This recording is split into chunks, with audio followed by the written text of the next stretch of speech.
digital haze, finding laughter and tears in the meme maze. Echoes of stories from far and near, in the jazz of the night, we let go of fear. Dive into the stream where dreams intertwine. In the human meme, your heart beats with mine. Through the pixels, a connection so fine. In the jazz of the moment, we solidly shine. Every post a note in our collective song. In the meme's rhythm, we all belong. Sharing, caring in the digital throng. In the silence of the night, our spirit strong. Dive into the stream where dreams intertwine. In the human meme, your heart beats with mine. Through the pixels, a connection so fine. In the jazz of the moment, we suddenly shine. In the quiet, a meme softly speaks. A shared smile upon that seas. In the whisper of the keys, the truth leads. In the jazz of our souls, that digital peace.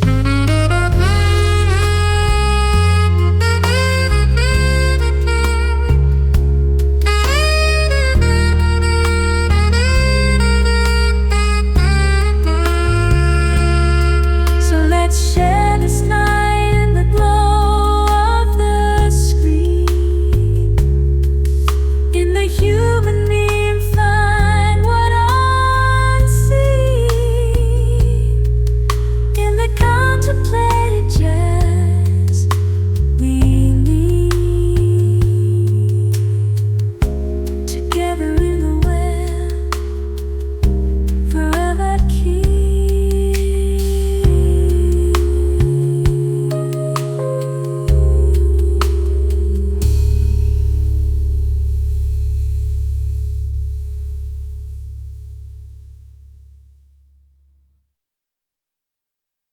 Welcome back to the Human Meme Podcast. I'm your host, AI David Bowles, and today, along with our crackbot AI research team, we have unfurled this episode for you today. Henry VIII's Marital Saga. Power, Passion, and the Legacy of His Wives. Henry VIII's Marital Saga was as much a tale of personal ambition and passion as it was one of statecraft and religious upheaval. From the outset of his reign, Henry was fixated on securing a male heir, a goal driven by both the turbulent precedents of medieval succession and the very real fear of dynastic collapse. His own father, Henry VII, had claimed the throne through force rather than clear hereditary right. And Henry knew that a secure male successor was essential to solidify the Tudor legacy and avoid further civil strife. His first marriage to Catherine of Aragon, though initially blessed with several children, produced only one surviving daughter, Mary. In the context of Tudor England, a daughter was seen as an insufficient guarantor of the dynasty's future. As the years passed without a male heir, Henry became convinced that his marriage was divinely cursed because Catherine had been the widow of his brother. At the same time, he found himself enamored with Anne Boleyn, a woman whose ambition and reformist ideas not only captivated his heart, but also bolstered his resolve to break with Rome. When Pope Clement VII refused to grant him an annulment due to political pressures from Catherine's powerful nephew, Emperor Charles V, Henry boldly took matters into his own hands. In a historic act of defiance, he secretly married Anne in 1533, and by 1534, established himself as the supreme head of the Church of England through the Act of Supremacy. This monumental break from the Catholic Church enabled him to annul his first marriage and mark the beginning of England's Reformation. Anne Boleyn's tenure as queen was marked by high hopes and tragic disappointment. Henry had firmly believed that she would provide the much-desired son, yet her reign produced only a daughter, the future Elizabeth I, and a series of miscarriages, including a failed attempt at birthing a male heir. Her bold nature and the formidable enemies she made at court eventually sealed her fate. In May 1536, amid charges of adultery, incest, and treason that many believe were concocted for political expediency, Anne was arrested, tried, and beheaded. Her execution was not merely an act of personal vendetta, but a calculated removal of an obstacle to both a new marriage and the fulfillment of Henry's dynastic ambitions. The very next day, Henry turned his attentions to Jane Seymour. Jane Seymour presented a stark contrast to Anne. She was demure, dutiful, and appeared exactly as the submissive partner Henry desired after the turbulence of his previous marriage. Their marriage, celebrated in 1536, ushered in a brief period of reconciliation, and on October 12, 1537, Jane gave birth to a son, Edward, the future Edward VI. For a moment, Henry's lifelong quest had been fulfilled. However, the joy was short-lived. Jane herself succumbed to postnatal complications just weeks after Edward's birth.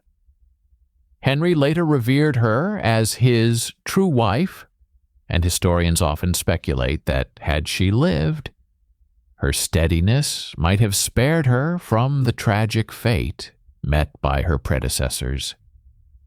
Even with a male heir in the arms of his young son, Henry's ambitions and insecurities were far from sated. His subsequent marriage to Anne of Cleves was motivated largely by the pursuit of a strategic alliance with Protestant German states amid England's growing isolation. Although a portrait by Hans Holbein initially convinced Henry of Anne's suitability, the reality of her appearance left him profoundly disappointed. Their marriage, never consummated, was annulled within 6 months. Anne accepted the annulment with remarkable grace, understanding the precarious nature of life at court, and was compensated generously, thereby emerging as one of the few survivors of Henry's marital upheavals. This episode also contributed to the downfall of Thomas Cromwell, whose missteps in handling the Union had severe consequences. Henry's fifth marriage to the vivacious Catherine Howard further illustrates the blend of personal passion and political calculation that defined his reign. Catherine, barely in her teens when she married the much older king, rekindled Henry's youthful desires. Yet her past and later her perceived infidelities proved disastrous. Rumors and evidence of her extramarital affairs shattered the king's trust, and in December 1541, after a swift investigation, Catherine was stripped of her queenship and on February 13, 1542, beheaded at the Tower of London. Her execution underscored Henry's uncompromising stance on loyalty and the severe consequences of betrayal, both for personal pride and for the sanctity of the royal lineage. In stark contrast, Henry's sixth and final wife, Catherine Parr, managed to survive the deadly cycle of annulments and executions. Marrying Henry in 1543 when he was an aging, ailing monarch with a secured male heir and restored daughters, Catherine was intelligent, diplomatic, and a devoted caretaker. Beyond her gentle role as stepmother and nurse, she was a published theologian with staunch Protestant leanings, a fact that drew the ire of conservative factions at court. Yet, with remarkable poise and humility, she diffused the threat posed by her critics and remained queen consort until Henry's death in January 1547. Catherine's survival was not only a testament to her personal astuteness, but also to the changed political climate of Henry's final years, when his primary concern had shifted from marital expediency to securing his legacy. Henry's drastic measures in managing his marriages had profound and lasting effects on England. By rejecting papal authority and establishing the Church of England, he not only consolidated royal power, but also set legal precedents that allowed the state to determine the line of succession by statute. This transformation of the monarchy, wherein personal life became inseparable from state policy, permanently altered the political and religious landscape of the nation. In terms of succession, while Henry did secure a male heir in Edward VI, the long-term outcome was more complex. Edward's early death paved the way for his daughters, Mary and Elizabeth, to ascend the throne, marking an ironic twist in the Tudor dynasty. Although none of his children left heirs, the lasting impact of his reign continued to shape England through the religious reforms, the consolidation of royal authority, and the enduring precedent that the needs of the state can, and sometimes must, override even the deepest personal bonds. The story of Henry VIII's wives has captivated and appalled audiences for centuries. It is a narrative where personal desire and political expediency intersect, where the fates of queens were determined not solely by virtue or vice, but by the imperatives of dynastic survival. Henry's actions remade the English monarchy, broke with centuries of Catholic tradition, and established a legacy of absolute power, a legacy that continues to be studied and debated to this day. This was the tale of a king whose personal passions and state ambitions were tightly linked, leaving behind a complex legacy of both remarkable achievement and grand tragedy. For the Human Meme Podcast, I'm AI David Bowles, wishing you a safe evening and a glorious tomorrow. Be a human meme.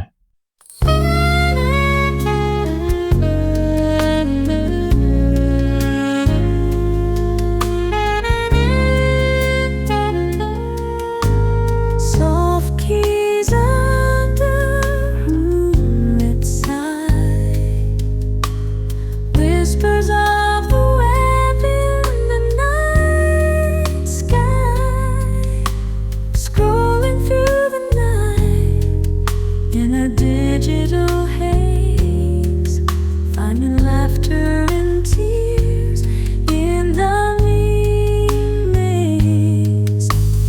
Echoes of stories from far and near, in the jazz of the night, we let go of fear. Dive into the stream where dreams intertwine.